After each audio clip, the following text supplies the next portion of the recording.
Bismillahirrahmanirrahim. Assalamualaikum warahmatullahi wabarakatuh. Pada kesempatan kali ini saya akan mereview buku tentang manajemen kelas siswa nakal. Langkah-langkah apa saja yang perlu kita persiapkan untuk memasuki kelas siswa nakal?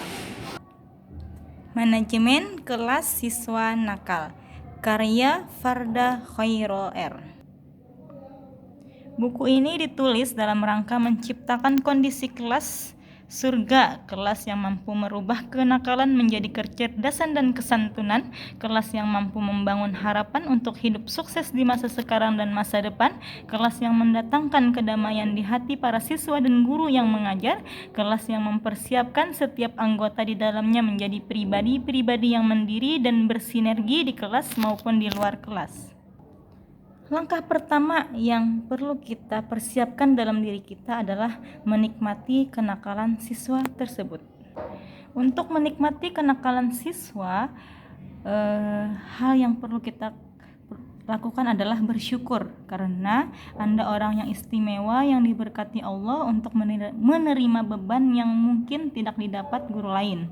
Karena kalau bersyukur, saya yakin Anda akan berusaha semaksimal mungkin untuk mencari solusi terbaik dalam menangani siswa tersebut. Anda akan mengajar secara luar biasa, di luar kebiasaan dari guru-guru lain yang hanya mendapat kesempatan mengajar siswa yang wajar-wajar saja. Kenakalan itu dibentuk, kenakalan ada karena faktor bentukan, bukan pemberian dari Allah. Tidak ada anak terlahir nakal, yang ada anak terlahir dalam kondisi fitrah, suatu keadaan siswa yang condong kepada kebaikan. Nakal pada hakikatnya hanyalah sikap yang salah pada suatu situasi tertentu, bukan diri siswa tersebut. Bisa jadi mereka bersikap seperti itu karena mendapat pengalaman dari lingkungan tempat tinggal mereka. Ketika memasuki kelas siswa nakal, hal yang perlu kita ketahui adalah untuk proses pembelajaran, yaitu membaca potensi siswa nakal. Bagaimana caranya mengenali potensi siswa nakal? Yaitu pertama, ketahui gaya belajar mereka. Apakah gaya belajar mereka visual atau auditori atau kinestetik? Yang kedua, lihat kenakalannya. Bisa jadi kenakalan itu merupakan teriakan potensi diri yang masih tersembunyi yang ingin diketahui oleh orang lain dan dikembangkan. Yang ketiga, lihat pelajaran yang disukainya. Yang keempat, tanyakan buku yang disukai atau tempat-tempat yang sering dikunjungi mereka. Yang kelima, tanyakan pada guru lain, teman, serta orang tuanya tentang siswa tersebut, tentang kelebihannya. Anda bertindak selayaknya seorang intel dari kepolisian yang sedang mencari tersangka utama. Bisa juga mengikut sertakan siswa tes sidik jari atau tes psikologi, atau selalu berusaha melihat siswa itu layaknya harta karun yang belum ketemu hartanya. Langkah berikutnya yaitu kita perlu membangun kedekatan untuk menuai kepercayaan kepada siswa-siswa kita. Ada 3 cara untuk melakukan pendekatan. Pertama, di dalam hubungan personal. Kedua, di dalam hubungan akademis. Ketiga, di dalam hubungan sosial. Di dalam hubungan personal, buatlah tabungan emosional, yaitu banyak melakukan pujian. Bisa pujian karena minat atau hobi mereka, pujian karena karakter mereka, pujian karena jawaban-jawaban mereka yang benar dan tepat, pujian karena usaha mereka, pujian karena bisa juga dengan menggunakan pujian dengan bahasa tubuh kita, senyum, anggukan, jempol, bahkan isyarat kepala atau mata kita yang menunjukkan bahwa kita menyukai sikap baik mereka. Yang berikutnya adalah di dalam hubungan akademis, pendekatan melalui hubungan akademis itu beri ucapan selamat kepada 5 siswa di setiap kelas untuk sesuatu yang telah berhasil mereka raih sekecil apapun pencapaian yang telah dilakukan. Berikan penghargaan atas prestasi yang unik, misalkan hadiah untuk siswa yang paling sering bertanya, paling kreatif, mencari alasan, paling peduli, paling rajin piket di kelas, dan sebagainya. Gunakan berbagai metode yang disesuaikan dengan tingkat kemampuan siswa, misalnya dengan mengurangi jumlah soal, partisipasi dengan presentasi di depan kelas, kerja kelompok, siswa yang lebih paham diminta menjadi mentor bagi teman lainnya, bentuk ulangan menulis seperti main drama atau mengubah lagu dan irama rap. Adapun di dalam hubungan sosial, pendekatan melalui hubungan sosial bisa menggunakan buatlah kotak saran perbaikan untuk Anda, siswa lainnya, atau fasilitas kelas atau sekolah, dan keluhan, serta ajaklah siswa untuk terlibat dalam membuat penyelesaiannya. Buat acara saling berbagi ucapan terima kasih atau saling memberikan penghargaan secara tertulis satu sama lain. Setiap minggu secara acak, ambil salah satu kartu ucapan dan dibaca di depan kelas, lalu siswa yang mendapat ucapan terima kasih diberi hadiah. Mengubur kata-kata yang tidak pantas, siswa diminta menuliskan di atas kertas yang semua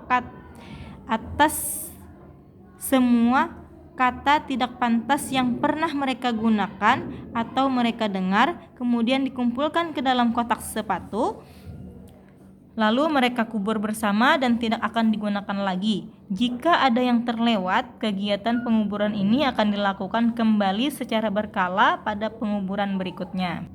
Manajemen kelas siswa nakal. Yang perlu kita perhatikan dalam manajemen kelas siswa nakal yaitu ada 5K yang perlu diperhatikan oleh guru dalam menata lingkungan fisik kelas.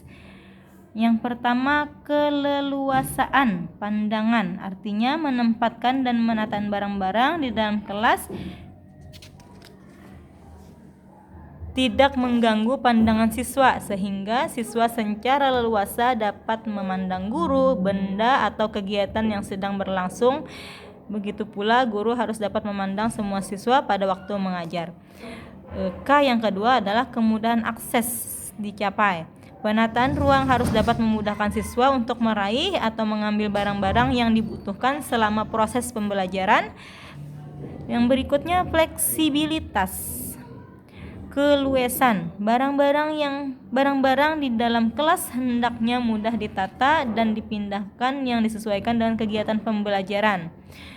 Yang keempat, kenyamanan. Kenyamanan di sini berkenaan dengan temperatur ruangan, cahaya, suara, dan kepadatan kelas. Yang kelima, keindahan. Prinsip keindahan ini berkenaan dengan usaha guru menata ruang kelas yang menyenangkan dan kondusif bagi kegiatan belajar. Nah, bisa juga menata ruang kelas, mengelolanya seperti hotel bintang 5, yaitu dengan ringkas, rapi, resik, rawat, dan rajin. Menciptakan kelas surga. Ada beberapa syarat untuk mendesain lingkungan kelas yang menyenangkan. Pertama, cahaya ruangan cukup, suhu ruangan sejuk, nyaman, ringkas, rapi, resik, rawat, dan harum. Ada tumbuh-tumbuhan hidup di depan atau di pojok kelas, minimal 2 tumbuhan. Aman, tata letak perabotan terjangkau siswa dan tidak berbahaya. Yang tidak kalah penting yaitu warna dinding ruangan yang menarik dan merangsang jiwa dan pikiran siswa untuk belajar dan berkreasi di kelas.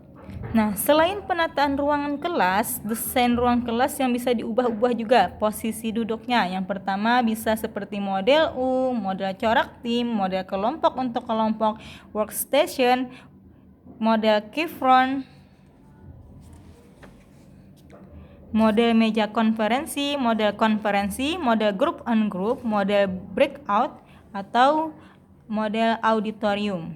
Selain penataan ruangan, penataan duduk yang tidak kalah penting untuk bisa menciptakan rasa aman, maka yang perlu dibuatkan peraturan kelas yang dipatuhi dan dijalankan oleh semua anggota kelas, termasuk oleh guru dan semua orang yang masuk ke dalam kelas. Sedangkan mengenai metabolisme perlu diingatkan agar siswa sarapan dulu sebelum masuk kelas, minum bila terasa haus, dan Tarik napas yang panjang jika mulai bosan dan stres. Cara praktis membuat peraturan. Pertama, miliki gambaran yang jelas tentang kondisi kelas yang diinginkan. Libatkan siswa. Semua siswa harus dilibatkan tanpa terkecuali. Gunakan kalimat positif, singkat dan jelas, mudah dipahami. Jumlah poinnya sedikit, sekitar 5-7 poin saja. Peraturan harus bisa dilaksanakan. Ketika peraturan dipatuhi atau dilanggar, sesuatu harus terjadi. Setiap pelanggaran terhadap peraturan harus ada sanksi yang tegas. Begitu pula ketika peraturan dipatuhi atau tidak ada pelanggaran sama sekali, harus ada reward atau penghargaan yang memotivasi. Ada 4 kondisi utama yang dipertimbangkan dalam membuat peraturan, yaitu dalam memperlakukan teman dan guru. Contoh, memperlakukan satu sama lain dengan hormat. Alternatifnya, memperlakukan setiap orang sama dan adil, menggunakan perilaku yang sopan dan baik, dan saling tolong dan membantu satu sama lain. Yang kedua, saat belajar dan berkomunikasi di dalam kelas. Contohnya, mengangkat tangan saat ingin bertanya atau menyampaikan ide. Alternatifnya, menggunakan suara yang tidak terlalu keras saat berdiskusi dalam grup, menggunakan bahasa yang tidak kasar dan menyakiti perasaan, membuang sampah pada tempatnya, berjalan di dalam kelas, masuk dan keluar kelas dengan tenang dan tidak mendorong teman. Dalam menyelesaikan masalah di kelas, contohnya berpikir sebelum berbicara. Alternatifnya, menyelesaikan permasalahan dengan cara yang tenang. Saat menyelesaikan konflik, saling mendengarkan satu sama lain. Nah, di bagian ini juga di halaman yang seru, yaitu membangun karakter bagi siswa nakal. Di sini, di dalam buku ini terdapat 21 halaman untuk trik-trik seorang guru di hadapan siswanya untuk membangun karakter mereka. Salah satunya dengan cara teko energi positif. Bahan yang diperlukan adalah botol mineral tanggung berisi air, betadin, pitassimin, teko, dan 2 buah gelas.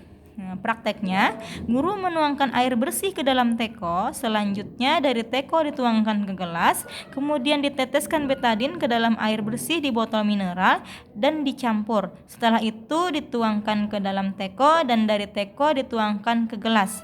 Pelajaran yang didapat, semua perkataan dan perbuatan yang keluar dari diri kita ditentukan dari apa yang ada di dalam teko diri kita, dan isi teko diri kita dipengaruhi oleh sumber dari luar. Kita yang menentukan apakah sumber itu berupa pengetahuan yang jernih atau yang kotor. Satu titik nila saja dapat membuat rusak air jernih dalam diri kita. Sebagaimana seorang siswa yang mampu merusak suasana kelas, walau cuma 1 orang saja, tiap siswa harus menjaga kemurnian air jernih yang dimilikinya. Namun, bila sudah terlanjur karena pengalaman negatif, masih ada kesempatan bertaubat dan membersihkan diri dengan melakukan kebaikan sebagai balasan dari keburukan yang ada pada diri kita.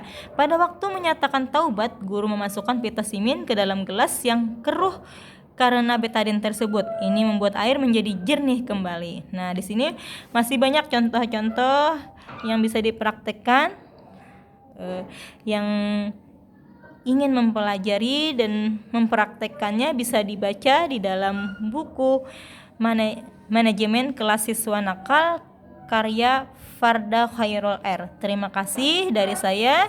Semoga kita selalu diberikan kemudahan untuk mendidik para siswa-siswa kita. Semoga Allah memberikan selalu keberkahan kepada kita semua. Akhirul kalam, assalamualaikum warahmatullahi wabarakatuh.